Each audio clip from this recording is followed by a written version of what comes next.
தேவனுடைய பரிசுத்த நாமத்துக்கு மகிமை உண்டாவதாக. ஆண்டவரும் உலக இரட்சகரும் ஆகிய இயேசு கிறிஸ்துவின் இனிதான நாமத்தினாலே உங்களுக்கு எங்களுடைய அன்பின் நல் வாழ்த்துக்களை தெரிவித்துக் கொள்கிறோம். இம்மட்டுமாக கர்த்தர் நம்மை நடத்தி வந்திருக்கிறார். இந்த 4வது மாதத்தின் 2வது கர்த்தருடைய நாளிலே விசேஷமாக இந்த குருத்தோலை ஞாயிறில் கர்த்தருடைய வார்த்தையை உங்களோட மத்தியில் பகிர்ந்து கொள்ள நம்முடைய ராஜாதி ராஜா நமக்கு உதவி செய்திருக்கிறார். அவர் என்றுமே நம்முடைய ராஜா, நம்மை ரட்சித்தவர், நம்மை பரிசுத்த பரலோகத்துக்கு ஆயத்தம் பண்ணி கொண்டிருக்கிறவர். நிச்சயமாக அந்த ராஜா மீண்டும் வரப்போகிறார். வந்து நமக்கென்று அவர் ஆயத்தம் பண்ணி கொண்டிருக்கிற அந்த ஸ்தலத்தில் நம்ம கொண்டு போய் சேர்க்க வரப்போகிறார். அந்த ராஜாதி ராஜாவை நினைவுகிற வண்ணமாக இந்த குருத்தோலை ஞாயிறிலே கர்த்தருடைய வசனத்தை உங்களுக்கு சொல்ல அந்த ராஜா நமக்கு உதவி செய்திருக்கிறார். இந்த நாளின் தியானத்துக்கென்று கர்த்தர் கொடுத்த வசனத்தை நான் உங்களுக்கு வாசிக்கிறேன்.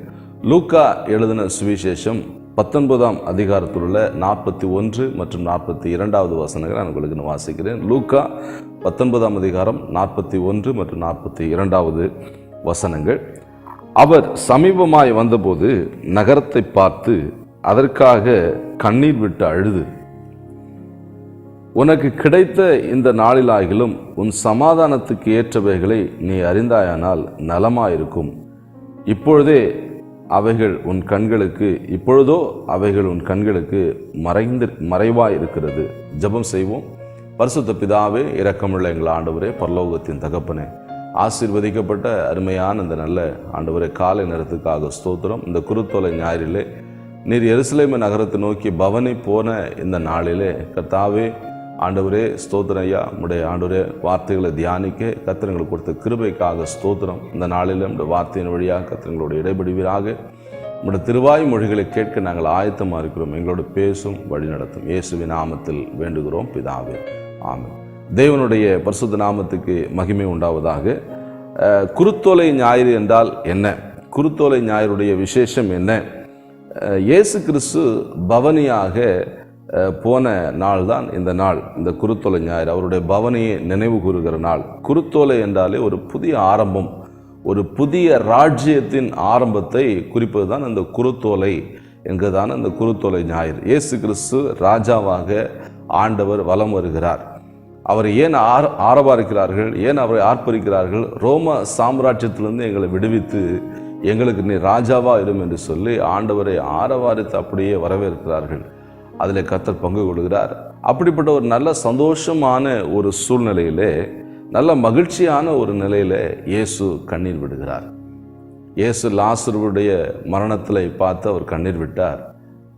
பிற்பாடு இயேசு கண்ணீர் விடுகிற முக்கியமான ஒரு இடம் இந்த பவனி சமயத்தில் இயேசு கண்ணீர் விட்டு எருசலேம் பட்டணத்தை பார்த்து, உனக்கு கிடைத்த இந்த நாளில் ஆகிலும் உன்னுடைய சமாதானத்துக்கு ஏற்றவைகளை நீ அறிந்தாயானால் உனக்கு நலமாக இருக்கும் என்று கண்ணீரோடு கர்த்தர் இந்த வார்த்தைகளை பதிவு செய்வதை நான் வாசிக்கிறோம். இயேசு கிறிஸ்துவுடைய பவனியை நினைவு கூறுகிற இந்த குருத்தோலை ஞாயிறிலே கர்த்தர் நமக்கு சொல்லுகிற வார்த்தை என்ன?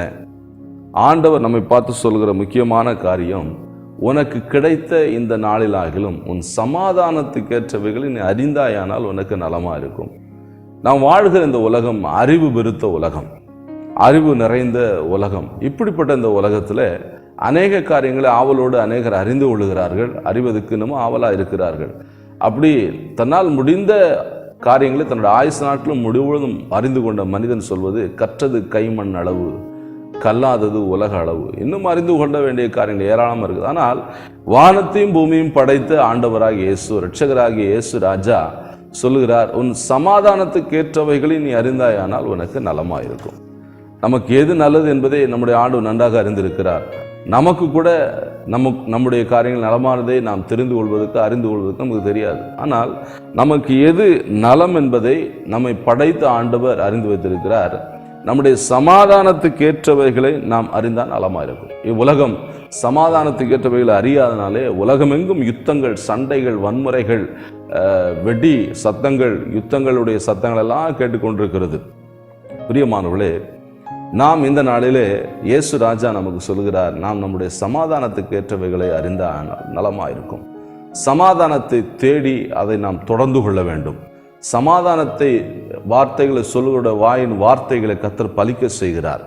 நாம் சமாதானத்தின் வைகளை நாம் அறிந்து கொள்வோம். சமாதானத்தின் ராஜா தான் இந்த நாளிலே அவர் பவனியாக வந்தார். அவர் தான் ஓசன்னா ஓசன்னா, எங்களை விடுவிக்கிறவரே, எங்களை ரட்சிக்கிறவரே, எங்களை ரட்சியும் ஆண்டவரே என்று சொல்லி அவர்களை ஆர்ப்பரிக்கிறார்கள். அந்த ராஜா சொல்கிறார், உன்னுடைய சமாதானத்துக்கு ஏற்றவைகளை நீ அறிந்தாயனால் உனக்கு எல்லாமா இருக்கும்.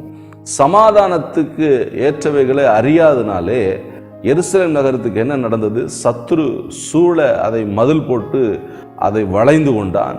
எருசலேம் நகரம் நெருக்கப்பட்டது. எருசலேம் நகரம் தரைமட்டமாக்கப்பட்டது. அதனுடைய பிள்ளைகள் கொலை செய்யப்பட்டார்கள்.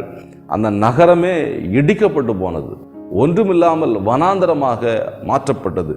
வெளிப்படுத்தின விஷயத்தை நீங்கள் வாசிங்கன்னா 14ஆம் அதிகாரம் கடைசி வசனம் 20ஆம் வசனத்தில் குதிரையின் கடிவாளம் அளவிற்கு இரத்த வெள்ளம் அதில் ஓடியது, இரத்த ஆறு ஓடியது. அந்த அளவுக்கு வன்முறையால் நிறைக்கப்பட்டு அது அழிக்கப்பட்டது. ஏன்? சமாதானத்தின் ராஜாவை ஏற்றுக்கொள்ளவில்லை. சமாதானத்தின் ராஜாவுடைய வார்த்தைகளை அது கேட்க ஆயத்தமாகவில்லை. இந்த கால வேளையில சமாதானத்தின் ராஜா நமக்கு சொல்கிறார், நீ சமாதானத்துக்கு ஏற்றவைகளை அறிந்தாயானால் உனக்கு நலமா இருக்கும். சத்துருக்கள் சிதறடிக்கப்படாமல் இருக்க வேண்டும். நம்ம சமாதானத்துக்கு ஏற்றவைகளை அறிந்து கொள்ள வேண்டும். சமாதானத்துக்கு ஏற்றவைகளை அறிந்து கொள்பவர்களுடைய வாழ்க்கையில தேவன் பாதுகாப்பு கொடுக்கிறார். தேவன் மதிலா இருக்கிறார். சத்துருக்கள் அவருடைய சத்துருக்களை தேவனை சிதறடிக்கிறார். சத்துருக்கள் அவர்களை மதில் போடுவது கத்தர் விட மாட்டார். கத்தர் அவர்களுக்கு மதிலா இருக்கிறார். சமாதானத்துக்கு ஏற்றவைகளை அறிகிறவருடைய வாழ்க்கையில அவருடைய குடும்பங்களை கத்தர் கட்டுகிறார், வாழ்க்கையை கட்டுகிறார். நீங்க சமாதானத்துக்கு ஏற்றவைகளை அறிந்து கொள்ள அறிந்து கொள்ள அறிந்து கொள்ள கத்தருடைய வாழ்க்கையை கட்டுகிறார். உங்களுடைய காரியங்களை கத்தர் ஒழுங்குபடுத்தி கொடுக்கிறார். இந்த கால வேளையில் கத்தர் சொல்லுகிற முக்கியமான வார்த்தை, சமாதானத்துக்கு ஏற்றவைகளை நாம் அறிந்து கொள்ள வேண்டும். எது சமாதானத்துக்கு ஏற்றவை? சமாதானத்துக்கு ஏற்றவை எப்படி அறிந்து கொள்வது?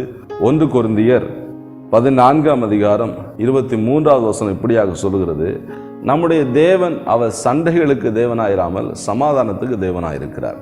பிரியமானவர்களே, நாம் சமாதானத்துக்கு ஏற்றவர்களை எங்கே அறிந்து கொள்ள முடியும்? எப்படி அறிந்து கொள்ள முடியும்? இயேசுதான் சமாதானம். இயேசுதான் சமாதான காரணர். ஏசாயா தீர்க்கதரிசி புத்தகம் 6ஆம் அதிகாரம் 9ஆம் வசனம் சொல்லப்பட்டிருக்கு, நமக்கு ஒரு பாலகன் பிறந்தார், அவர் சமாதான பிரபு. இயேசுதான் சமாதான காரணர். இயேசு இல்லாமல் சமாதானம் இல்லை.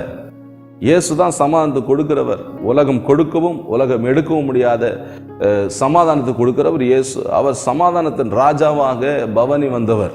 இந்த காலவெளியிலே அந்த சமாதானத்தை நாம் அறிந்து கொள்ள வேண்டும். இயேசுவை அறிந்து கொண்டால் மட்டும்தான் நமக்கு எதிர்காலமே. இயேசுவை அறிந்து கொள்ளாதவர்களுக்கு நிலையற்ற காலங்கள், நிலையற்ற வாழ்க்கை, எதிர்காலம் கேள்விக்குறியா இருக்கிறது. உங்க வாழ்க்கையில இயேசு வந்துட்டார்னா உங்க எதிர்காலம், உங்க வாழ்க்கை நித்தியமானது, நிரந்தரமானது. நித்திய ஜீவனுக்கு நேராக இயேசு நடத்துகிறார். இந்த வாழ்க்கைக்கு பின்பு, இந்த உலக வாழ்க்கைக்கு பின்பு நித்தியமான ஒரு இடத்துக்கு ஒவ்வொரு மனிதனும் போய் சேர வேண்டும். மனிதன் ஒரே தரம் மரிப்பதும் பின்பு நியாய தீர்ப்பு அடைவது மனுஷனுக்கு நியமிக்கப்பட்டிருக்கிறது. நித்தியமான ஒரு இடத்துக்கு போகணும். போயிட்டு அந்த இடத்த விட்டு வெளியில் வர முடியாது. ஒன்று நித்தியமான நரகம், இல்லாவிட்டால் ஒன்று நித்தியமான பரலோகம். அதுக்கு போயே ஆக வேண்டும். பிரியமானவர்களே, இயேசுவை ஏற்றுக்கொண்டால், இயேசு உங்கள் வாழ்க்கையை ஆளும்படி ஒப்பு கொடுத்தால், அந்த சமாதான காரணராக இயேசுவை நீங்கள் அறிந்து கொண்டீங்கன்னா உங்கள் வாழ்க்கையில் நித்திய ஜீவனுக்குள்ள பரலோகத்துக்குள்ள நீங்கள் பிரவேசிக்க முடியும். இல்லாவிட்டால் பரலோகத்துக்கு போக முடியாது. இதுதான் உண்மை, இதுதான் சத்தியம். ஏற்றுக்கொண்டாலும் ஏற்றுக்கொள்ளாவிட்டாலும் இதுதான் சத்தியம். இந்த காலவெளியில் இந்த சமாதானத்தை நாம் எப்படி அறிந்து கொள்வது, சமாதான காரணரை நாம் எப்படி அறிந்து கொள்வது என்பதை அவரே நமக்கு சொல்லிக் கொடுக்கிறார். இதே அதிகாரத்தை நீங்கள் லூக்காடு சுவிசேஷத்தில் 19ஆம் அதிகாரத்தில் 3ஆம் வசனம் நீங்கள் பார்த்தீங்கன்னா, ஒரு இன்கம் டேக்ஸ் ஆஃபீஸர், வரி வசூலிப்பவர்களுக்கெல்லாம் தலைவன், அவன் இயேசு எப்படிப்பட்டவரோ என்று பார்க்க ஆவலாய் கடந்து போனான். ஆவலாய் காட்டத்தி மரத்தில் ஏறி காத்திருந்தான். இயேசு அவனிடத்துல வந்து தன்னை வெளிப்படுத்தினார். பிரியமானவர்களே, நீங்க இயேசுவை அறிந்து கொள்ள ஆவல் காட்டினீங்கன்னா இயேசு உங்களுக்கு வெளிப்படுவார். இயேசு தம்மை உங்களுக்கு நிச்சயமாக வெளிப்படுத்துவார். அப்படிப்பட்ட ஆண்டவர் தான் நம்ம ஆராதித்து கொண்டிருக்கிறோம். அப்படிப்பட்ட ஆண்டவர் தான் நாங்கள் பிரசங்கிக்கிறோம். அந்த ஆண்டவர் நிச்சயமாக உங்களுக்கு தம்மை வெளிப்படுத்தி காண்பிப்பார். இயேசு எப்படிப்பட்டவர் என்று வகை தேடி பார்த்த அந்த சகேவிக்கு தான் எப்படிப்பட்டவர் என்பதை ஆண்டவர் வெளிப்படுத்தினார். அதே ஆண்டவராக இயேசு பரிசுத்த ஆவியானவர் இந்த காலவெளியிலே நமக்கு வெளிப்பட ஆயத்தமாக இருக்கிறார். அவர் தான் எப்படிப்பட்டவர் என்பதை உங்களுக்கு வெளிப்படுத்தி காண்பிக்க ஆயத்தமாக இருக்கிறார். அவர் எப்படிப்பட்டவர் என்பதை நாம் அறிந்து கொள்ள வேண்டும். அவர் எப்படிப்பட்டவர் என்பதை அவரே சொல்லுகிறார். முதலாவது இயேசு எப்படிப்பட்டவர் என்பதை இயேசு என்ன சொல்லுகிறார் தெரியுமா? ஆண்டவராகிய தேவன் சொல்லுகிறார், நான் ஒருவரே உங்களை விடுவிக்கிறவர். இயேசு தான் நம்ம விடுவிக்கிறவர். அவரை இல்லாமல் விடுதலை இல்லை. குமாரன் உங்களை விடுதலை ஆக்கினால் மெய்யாகவே விடுதலை ஆவீர்கள். இயேசு மட்டும்தான் நம்மளை விடுவிக்கிறவர். லூக்கா 19ஆம் அதிகாரம் 9ஆம் வசனத்தில், இன்றைக்கு இந்த வீட்டுக்கு ரட்சிப்பு வந்தது. இன்றைக்கு இந்த வீட்டுக்கு ரட்சிப்பு வந்தது என்று ஆண்டவர் சொல்லுகிறார். பிரியமானவர்களே, சகேயுடைய வீட்டுக்கு ரட்சிப்பு இல்லாமல் இருந்தது, அவனுடைய வாழ்க்கையில் விடுதலை இல்லாமல் இருந்தது. அப்படிப்பட்ட அவனுடைய வாழ்க்கையில் கர்த்தர் விடுதலை கொடுத்தார். இயேசு மாத்திரம்தான் அவனுடைய வாழ்க்கையை விடுவிக்க முடிந்தது. அவனுடைய பணம் அவனை விடுவிக்க முடியவில்லை, அவன் சேர்த்து வைத்திருந்த ஆஸ்தி அவனை விடுவிக்க முடியவில்லை. ஆனால் இயேசு தான் அவனை விடுவித்தார். அவனை அந்த சாபத்திலிருந்து, பழைய வாழ்க்கையிலிருந்து, விடுவிக்கப்பட முடியாத நிலையிலிருந்து கர்த்தர் அவனை விடுவித்து மீட்டு கொண்டு அவனை ஆபிரகாமுக்கு குமாரனாக மாற்றினார். ஒரு மனிதனுடைய அக்கிரமம் அவனுடைய குடும்பத்தையும் பாதிக்கிறது. படுபாவியாக இருந்த சகேயுடைய வாழ்க்கை, அநியாயக்காரனாக வாழ்ந்த சகேயுடைய வாழ்க்கை, ஏழைகளுடைய சொத்தையெல்லாம் கொள்ளையெடுத்த அந்த சகேயுடைய வாழ்க்கையில இயேசு குறுக்கிட்டார். அவனுடைய முழு குடும்பத்தை, அவனை மட்டுமல்ல அவன் முழு குடும்பம், இந்த வீட்டுக்கு இன்றைக்கு ரட்சிப்பு வந்தது. சகேயுக்கும் சகேயுடைய குடும்பத்துக்கும் கர்த்தர் ரட்சிப்பை, விடுதலை கர்த்தர் கொடுத்தார். சகேவை கர்த்தர் அங்கீகரித்து கொண்டார். பிரியமானவர்களே, நாமும் கூட விடுவிக்கிறவருடைய கரத்தில் நம்ம ஒப்பு கொடுக்கும் போது, விடுவிக்கிறவரை நாம் அறிந்து கொள்ளும் போது நிச்சயமாக நம்முடைய வாழ்க்கையில் விடுதலை உண்டாகும் என்பது எந்த விதமான சந்தேகமும் இல்லை. ஒரு மனிதனுடைய அக்கிரமம் அவனுடைய குடும்பத்தையும் தாக்குகிறது. யோசுவாவின் புஸ்தகம் 7ஆம் அதிகாரம் 1ஆம் வசனத்தில், ஆகான் என்பவன் சாபத்தீடானதை அவன் திருடிக்கொண்டான், எடுத்துக்கொண்டான். அதனால இஸ்ரவேல் புத்திர எல்லாருக்குமே தோல்வி வந்தது. இஸ்ரவேல் புத்திர சாபத்தீடானதை எடுத்துக்கொண்டார்கள் என்ற பெயரை கர்த்தர் பதிவு செய்கிறார். அந்த வார்த்தை கர்த்தர் பரிசுத்தாவின் பதிவு செய்கிறார். ஒரு மனிதனுடைய திருட்டு சம்பவம், ஒரு மனிதனுடைய இச்சை முழு தேசத்துக்கும் அது மிகப்பெரிய ஆபத்துக்குள்ளே கர்த்தர் கொண்டு போய் விட்டார்.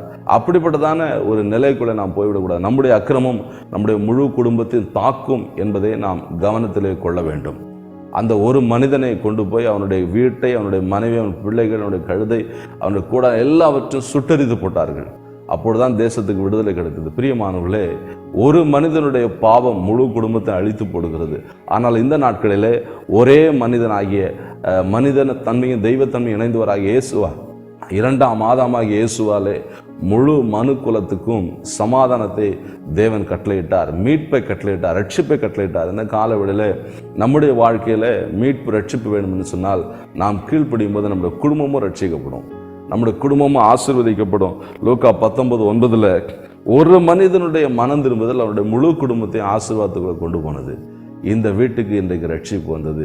இழந்து போனதை தேட ரட்சிக்கவுமே மனுஷகுமாரன் வந்திருக்காருங்க. தன்னுடைய நோக்கத்தை ஆண்டவராக இயேசு இடத்துல பதிவு செய்கிறார். பிரியமானவர்களே, இன்றைக்கு இயேசு ராஜா பவனியாக உங்களிடத்தில் வருகிறார். எதற்காக? உங்களை விடுவிக்கும்படியாக, நீங்கள் இழந்து போனதெல்லாம் மீண்டும் கொடுக்கும்படியாக, நீங்கள் இழந்து போன சமாதானத்தை, சந்தோஷத்தை மீண்டும் தரும்படியாக இயேசு வருகிறார். நீங்கள் அவர் அறிந்து கொள்ளுங்க, அவர் தான் உங்களுக்கு விடுதலை. இரண்டாவது, இயேசு எப்படிப்பட்டவர் என்று வாசிக்கும் பொழுது லூக்கா 19:9 நீங்கள் வாசிங்கன்னா, நான் ஒருவரே உங்களை ஏற்றுக்கொள்ளுகிறவர், இந்த உலகம் உங்களை ஏற்றுக்கொள்ளாது, இவனும் ஆபிரகாமுக்கு குமாரனாக இருக்கிறானே என்று சொல்லி ஆண்டவராக இயேசு சகேயுவை அக்செப்ட் பண்ணிக்கொண்டார், ஏற்றுக்கொண்டார். இந்த உலகம் உங்களை ஏற்றுக்கொள்ளாது. பிரியமானவர்களே, இந்த உலகம் உங்களை தள்ளிவிட, தண்டிப்பதற்கு ஆயத்தமாக, உங்களை கொன்றுபடுவது கூட ஆயத்தமாக இருக்குது. ஆனால் இயேசு நம்மை அழிப்பதற்கல்ல, நம்ம ரட்சிக்க வந்தவர், அவர் நம்மை ஏற்றுக்கொள்ள வந்தவர். எப்பேற்பட்ட பாவியாக இருந்தாலும் அவர் மன்னித்து அவர் ஏற்றுக்கொள்ளுகிற ஆண்டவராக இருக்கிறார். அதுதான் இயேசு கிறிஸ்துடைய சிறப்பு. பாவியை நீதிமானாக்குகிறவர் அவர், சாபத்தை ஆசீர்வாதமாக மாற்றுகிறவர், கசப்பை இனிப்பாக மாற்றுகிறவர், இருளை வெளிச்சமாக மாற்றுகிறவர், தண்ணீரை திராட்சரசமாக மாற்றுகிறவர். அப்படிப்பட்ட ஆண்டவர் சமுதாயம் வந்திருக்கிறோம். அவர் நம்மை ஏற்றுக்கொள்ளுகிறவர். எப்பேற்பட்ட பாவி அதனால் ஆண்டவர் ஏற்றுக்கொள்கிறார். பாவத்தில் கையும் மெய்யுமாக பிடிக்கப்பட்ட ஒரு ஸ்திரீயை கொண்டு வந்த பொழுது ஆண்டவர் சொல்கிறார், யாரும் உன்னை ஆக்கினுக்குள்ளாக தீர்க்கவில்லையே, நானும் உன்னை ஆக்கினுக்குள்ளாக தீர்க்க மாட்டேன், போ, இனி பாவம் செய்யாதே. பிரியமானவர்களே, இந்த காலவெளியிலே கர்த்தர் நம்மை ஏற்றுக்கொள்கிறார், கர்த்தர் நம்மை அங்கீகரிக்கிறார். பாவியை ஆண்டவர் அன்போடு அழைக்கிறார், பாவத்தை வெறுக்கிறார். நாம் பாவத்தை விட்டு மனம் திரும்பும் பொழுது கர்த்தர் நம்மை அன்பாக ஏற்றுக்கொண்டு நம்மை அங்கீகரிக்கிற ஆண்டவராக இருக்கிறார். யாரை ஆண்டவர் ஏற்றுக்கொள்கிறார்? சகேயுவை ஏன் ஆண்டவர் ஏற்றுக்கொண்டார்? ஒரு அநியாயக்காரன், நாளத்தனியாக வரி வாங்கினவன், ஏழைகளுடைய சொத்தை கொள்ளையெடுத்தவனை ஆண்டவர் எப்படி ஏற்றுக்கொண்டார்? இவ்வளவு பெரிய கொள்ளைக்காரனை கர்த்தர் ஏற்றுக்கொள்வாரா? ஏற்றுக்கொண்டார். எப்படி ஏற்றுக்கொண்டார்? எதனால் ஏற்றுக்கொண்டார்? சகேயு வழியிலேயே இயேசுவை ஏற்றுக்கொண்டான், அவருடைய உபதேசத்தை ஏற்றுக்கொண்டான், இயேசு கிறிஸ்துவை தன்னுடைய சொந்த ரட்சகராக ஏற்றுக்கொண்டான். அவரிடத்துல அவன் அறிக்கையிடுகிறான், நான் யார்ட்டாவது அநியாயமாக வாங்கினா திரும்ப நான் நாளத்தனையும் கொடுக்குறேன், என் சொத்துல பாதி ஏழைகளுக்கு நான் கொடுக்குறேன். உடனடி மனம் திரும்புதல் அவருடைய மனதிலே சகேயை இடம் பிடித்து விட்டான். உடனே சகேயுவை ஆண்டவர் அங்கீகரித்து கொண்டார், ஏற்றுக்கொண்டார். பிரியமானவர்களே, தேவனுடைய இருதயத்தில் இடம் பிடிக்க வேண்டும் என்று சொன்னால் உடனடி மனம் திரும்புதல், உடனடி மாற்றங்கள் நம்முடைய வாழ்க்கையில் ஏற்படும்போது அந்த ஆண்டவருடைய மனதிலே நாம் இடம் பிடிப்போம். இயேசு நம்மை ஏற்றுக்கொள்வார். மத்தேயு 11:29 சொல்லப்பட்டிருக்கு, என் நுகத்தை உங்கள் மேல் ஏற்றுக்கொண்டு இடத்துல கற்றுக்கொள்ளுங்கள், அப்பொழுது உங்கள் ஆத்துமாக்கள் இளைப்பாறுதல் கிடைக்கும். சகேயுக்கு இளைப்பாறுதல் கிடைக்க காரணம், சகேயை இயேசு ஏற்றுக்கொள்ள காரணம் என்ன? சகேயு இயேசுடைய நுகத்தை ஏற்றுக்கொண்டார். இன்னைக்கு நிறைய பேர் நுகத்தை ஏற்றுக்கொள்ள விருப்பம் இல்லை, உபதேசத்தை ஏற்றுக்கொள்ள விருப்பம் இல்லை, வசனத்தின்படி வாழ வளைந்து கொடுக்க ஞானஸ்தானத்துக்கு கீழ்ப்படிய மனசு இல்லை. ஆனா ஆசீர்வாதம் மட்டும் வேணும். இயேசு என்னை ஏற்றுக்கொள்ளணும், இயேசு என்னை ஆசீர்வதிக்கணும், இயேசு என் பிள்ளைகளை ஆசீர்வதிக்கணும், இயேசு எனக்கு பாதுகாப்பு கொடுக்கணும், பிசாசின் கட்டுகளை அறுத்து போடணும், எல்லாம் உங்களுக்கு நடக்கணும்னா நீங்க இயேசுவை ஏற்றுக்கொள்ளணும், நுகத்துக்குள்ள வரணும். நுகத்துக்குள்ள வராம நுகத்தை விட்டு வெளியில இருந்து கொண்டு நீங்க என்ன செய்ய முடியாது? இயேசுவை நீங்க இயேசு உங்களை ஏற்றுக்கொள்ள வேண்டும் என்று எதிர்பார்க்க முடியாது.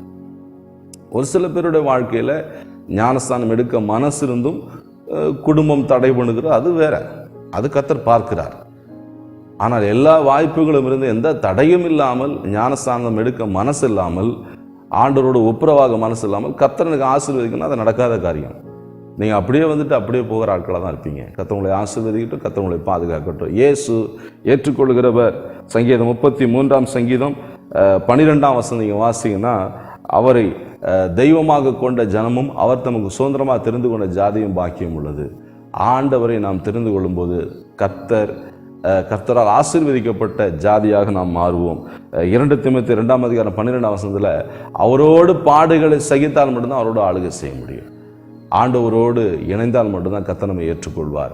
ஆண்டவரோடு பாடு சகிக்க, நுகத்தை ஏற்றுக்கொள்ள நாம் ஆயத்தமாக, நிச்சயமாக அவர் நம்மை ஏற்றுக்கொள்வார். சகேயின் நுகத்தை ஏற்றுக்கொண்டான், உடனடியாக அவனை கர்த்தர் ஏற்றுக்கொண்டார். 3வதாக இயேசு எப்படிப்பட்டவர் என்பதை நான் பார்க்கும்பொழுது, நான் ஒருவரே உங்களை கனப்படுத்துகிறவர் என்று ஆண்டு சொல்கிறார். இயேசு மாத்திரம் தான் நம்மை கனப்படுத்துகிறவர், வேற யாரும் இந்த உலகத்தை நம்ம கனப்படுத்த மாட்டாங்க. லூக்கா 19:9 நீங்கள் வாசிக்கும் போது, இவனும் ஆபிரகாமுக்கு குமாரனாக இருக்கிறான், விசுவாசத்தின் தகப்பனாகிய ஆபிரகாமுக்கு அவனை குமாரனாக கர்த்தர் மாற்றிவிட்டார், என்னுடைய குமாரனாக மாறிவிட்டான் என்பதை ஆண்டவரிடத்தில் பதிவு செய்கிறார். தேவனுடைய பிள்ளையாக மாறிவிட்டான். இந்த காலவெளியில் கர்த்தர் நம்மை கனப்படுத்துகிற ஆண்டவராக இருக்கிறார். ஊராரெல்லாம் அவனை முறுமுறுத்தார்கள், ஊரார் மத்தியில் அவனுக்கு கனம் இல்லை, ஊராரெல்லாம் அவனை சபித்தார்கள். இவன் ஒரு மனிதனா, இவன் வீட்டுக்கு ஏன் இயேசு போகிறார், இந்த பாவியான படுபாவியான வீட்டுக்கு ஏன் இயேசு போகிறார், எல்லாரும் முறுமுறுத்தார்கள். ஆனால் இயேசு அவனை ஏற்றுக்கொண்டது மட்டுமல்ல, அவனை கனப்படுத்தினார். அவர் ஒருவர் தான் நம்மை கனப்படுத்துகிற ஆண்டவர். கனவீனப்பட்டிருந்த சகேவை ஆண்டவராக இயேசு கனப்படுத்தினார். இயேசு சகேவை கனப்படுத்த காரணம் என்ன? இயேசுவை அறிய வேண்டிய விதமாய் அவன் அறிந்து வழியிலேயே ஆண்டவர் இயேசுவை பிடித்து கொண்டான். அவரை விட்டு விலகாமல் அவரை உறுதியாக பிடித்து கொண்டார். ஆண்டவரை உறுதியாக பிடிக்கும் போது நிச்சயமாக கர்த்தர் நம்மை கனப்படுத்துகிற ஆண்டவர். உடனடியாக அவன் கீழ்ப்படிந்தான். தேவன் சொல்லுகிற சத்தியத்தை ஏற்கனவே கேட்டிருக்கான் போல, அவனை குறித்து நிறைய கேள்விப்பட்டான். உடனடியாக இயேசு கிறிஸ்துவ உபதேசத்துக்கு அவன் கீழ்ப்படிந்தான். அப்போஸ்தலர் 9:6 சபையை துன்படுத்தின சவுலை ஆண்டவர் சந்தித்தார். உடனடியாக அவன் சொன்னான், ஆண்டவரே நான் என்ன செய்ய சித்தமா இருக்கிறேன், என்ன செய்யணும் ஆண்டவரே எனக்கு சொல்லுங்கன்னு சொன்ன உடனே அவனை கர்த்தர் வழிநடத்தினார், அவனை பயன்படுத்தினார். புதிய ஏற்பாட்டிலே அதிக நிருபங்களை எழுதுகிற ஒரு மிகப்பெரிய ஒரு தாசனாக கர்த்தர் தெரிந்து கொண்டு அவனை கனப்படுத்தினார். ஆண்டவர் நம்மை கனப்படுத்துகிற ஆண்டவர். அவருக்கு கீழ்ப்படுகிறவர்களை கர்த்தர் கனப்படுத்துகிறார். இன்னும் கர்த்தருக்கு கீழ்ப்படியாத காரியங்கள் ஏதாவது நம்முடைய வாழ்க்கையில் இருக்குதுங்களா? ஆண்டவர் விரும்பாத காரியங்கள் நம்ம வச்சிருக்கிறோமா? அதை நம்ம அறிக்கை செய்து விட்டு விடும்போது நிச்சயமாக கர்த்தர் நம்முடைய வாழ்க்கையில் நம்மை கனப்படுத்துகிற ஆண்டவராக இருக்கிறார். அவர் நம்மை கனவீனப்படுத்துகிற ஆண்டவர் அல்ல, அவர் நம்மை கனப்படுத்துகிறவர். கடைசியாக இயேசு எப்படிப்பட்டவர் என்பதை அவரே சொல்லுகிறார்.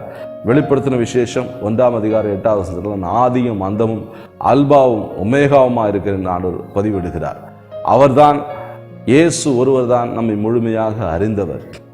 நம்முடைய டாப் டு பாட்டம் அவருக்கு தெரியும். நம்முடைய பலவீனங்கள், நம்முடைய பலன் என்ன, நம்முடைய தாளந்துகள் என்ன, நம்முடைய இயலாமை என்ன, நம்முடைய ப்ளஸ் மைனஸ் எல்லாவற்றையும் அறிந்தவர் நம்முடைய ஆண்டவராகிய இயேசு.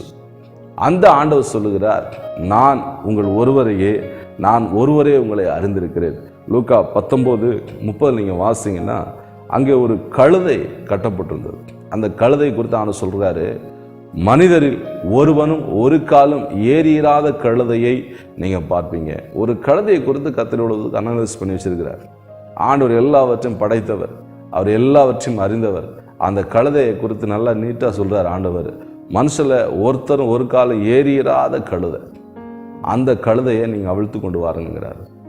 பிரியமானவர்களே, இந்த காலவெளியில் கர்த்தர் நம்ம எல்லாவற்றையும் அறிந்திருக்கிறார். நம்முடைய துவக்கத்தை, நம்முடைய முடிவும் அறிந்திருக்கிறார். நம்முடைய வாழ்க்கையின் ஓட்டத்தை கர்த்தர் அறிந்திருக்கிறார். நமக்கு எப்படிப்பட்ட எதிர்காலம் இருக்கிறது கர்த்தர் அறிந்திருக்கிறார். எல்லாவற்றையும் அறிந்த ஆண்டவர் நமக்காக எல்லாவற்றையும் ஆயத்தம் பண்ணி வைத்திருக்கு. எரேமியா 1:5 நீங்கள் வாசிக்கும்போது, உன் தாயின் கருவில் உருவாகும் போது நான் உன்னை அறிந்தேன், உன்னை ஜாதிகளுக்கு தீர்க்கதரிசியாக ஏற்படுத்தேன் என்று எரேமியா குறித்து சொல்லுகிறார். நாம் தாயின் கருவில் உருவாகும் என்பதாகவே நம்ம அறிந்திருக்கிறார். நம்முடைய கருவை அவருடைய கண்கள் கண்டிருக்கிறது. அவ்வளோ பெரிய ஆண்டவர் தான் நம்ம ஆராய்த்து கொண்டு இருக்கிறோம். அந்த ஆண்டவர் என்ன செய்திருக்கார் நமக்காக? பிரசங்கின் புஸ்தகம் 3:11 சொல்லப்பட்டிருக்கு, அவர் எல்லாவற்றையும் அதிலிருந்து காலத்தை நேர்த்தியாய் செய்திருக்கிறார். எல்லாவற்றையும் செய்து வைத்திருக்கிறார். நமக்கு எல்லாவற்றையும் ஆயத்தம் பண்ணி வைத்து விட்டார். நாம் அனுபவிக்க வேண்டியதுதான். அவர் ஆயத்தம் பண்ணினதை நாம் எப்படி அனுபவிக்க முடியும்? உள்ளத்திலே உலகத்தை வைத்திருக்கிறார். அந்த உலகத்தை நீங்கள் உள்ளத்திலிருந்து எடுத்து போட்டீங்கன்னா இயேசு உங்களுக்கு ஆயத்தம் பண்ண நீங்கள் பார்க்கலாம். உங்கள் இருதயம் தான் கர்த்தரை பார்ப்பதுக்கு இருக்கிற தடை. இருதயத்தில் பல கோட்டைகளை கட்டிட்டு கர்த்தரை பார்க்க முடியாது. எல்லாவற்றையும் தகர்த்தெறிந்து விட்டு தேவனை பார்க்கும்போது தேவன் ஆயத்தம் பண்ணி வைத்திருக்கிற செழிப்பான வருஷங்களை, செழிப்பான நாட்களை நாம் சுதந்திரத்துக் கொள்ள முடியும். இந்த காலவெளியில் கர்த்தருடைய கருத்தை நம்ம ஒப்பு கொடுப்போம்.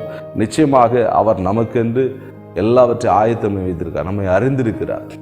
அவர் நமக்கென்று ஆயத்தம் பண்ணி வைத்ததை நாம் அனுபவிக்க அவரை நாம் அறிந்து கொள்ள வேண்டும். இயேசுவை இன்னும் அறிந்து கொள்ள நிச்சயமாக அவர் தம்முடைய திட்டத்தில் நம்மை நடத்துவார். அவரை அறிந்து கொள்கிறவர்களை அவர் ஆயத்தம் பண்ணி வைத்த திட்டத்தில் அவர் நடத்தி கொண்டு போகிறார். அவர் அறியாத பட்சத்தில் நாம் சொந்த வழி நடக்கும்போது அதனுடைய முடிவு மரண வழிகள் என்று வேதம் நமக்கு எச்சரிக்கிறது. இந்த காலவெளியில் கர்த்தரை நம்ம ஒப்பு கொடுப்போம். நிச்சயமாக இந்த குருத்தோலை ஞாயிறில் அவர் யார் என்பதை நமக்கு வெளிப்படுத்தியிருக்கிறார். அவரை நாம் அறிந்து கொள்வோம். நம்முடைய சமாதானத்துக்கு ஏற்றவைகளாகிய இயேசுவை நாம் அறிந்து கொள்வோம். சமாதான காரணத்தை அறிந்து கொள்வோம். நாம் நிச்சயமாக செழிப்பை சுதந்திரிப்போம். இயேசு ஒருவர் தான் நம்மை விடுவிக்கிறவர். இயேசு ஒருவர் தான் நம்மை ஏற்றுக்கொள்கிறவர். இயேசு ஒருவர் தான் நம்மை கனப்படுத்துகிறவர். இயேசு ஒருவர் தான் நம்மை முற்றிலுமாக அறிந்திருக்கிறவர். பிரியமானவர்களே, இந்த வார்த்தையின் வழியாக இயேசு உங்களை ஆசீர்வதிப்பார். இந்த குருத்தோலை ஞாயிறில் இயேசு உங்களுடைய வாழ்க்கையில் ராஜாவாக வந்திருக்கிறார். அவரை ஏற்றுக்கொள்ளுங்கள். உங்களை கர்த்தர் ராஜாவாக உயர்த்தி அழகு பார்ப்பார். கர்த்தர் உங்களை ஆசீர்வதிப்பார். ஜெபிக்கலாம். பரிசுத்த பிதாவே, இரக்கமுள்ள எங்கள் ஆண்டவரே, இந்த குருத்தோலை ஞாயிறிலே நம்முடைய வார்த்தைகளை சொல்ல, நம்முடைய வார்த்தைகளை கேட்க எங்கள் எல்லாருக்கும் கர்த்தர் கிருபை செய்திலே உங்களுக்கு ஸ்தோத்திரம். நம்முடைய வார்த்தைகளை கேட்ட நம்முடைய பிள்ளைகளை பிதா, குமாரன், பரிசுத்த ஆவியின் நாமத்தினாலே அடியேன் ஆசீர்வதித்து ஜெபிக்கிறேன். இந்த பிள்ளைகளோடு இந்த கரம் கூட இருக்கட்டும். நீர் ஒருவர் தான் எங்களை அறிந்தவர். நீர் ஒருவர் தான் எங்களை கனப்படுத்துகிறவர். நீர் ஒருவர் தான் எங்களை உயர்த்துகிறவர். நீர் ஒருவர் தான் எங்களை விடுவிக்கிறவர். அதுக்காக ஸ்தோத்திரம். நம்முடைய வார்த்தையை நடத்துவீராக. இயேசு கிறிஸ்துவின் நாமத்தில் மிகுந்த தாழ்மையோடு வேண்டுகிறோம் எங்கள் அன்பின் பிதாவே. ஆமேன், ஆமேன். God bless you. கர்த்தர் இருப்பார். கர்த்தர் நடத்துவார்.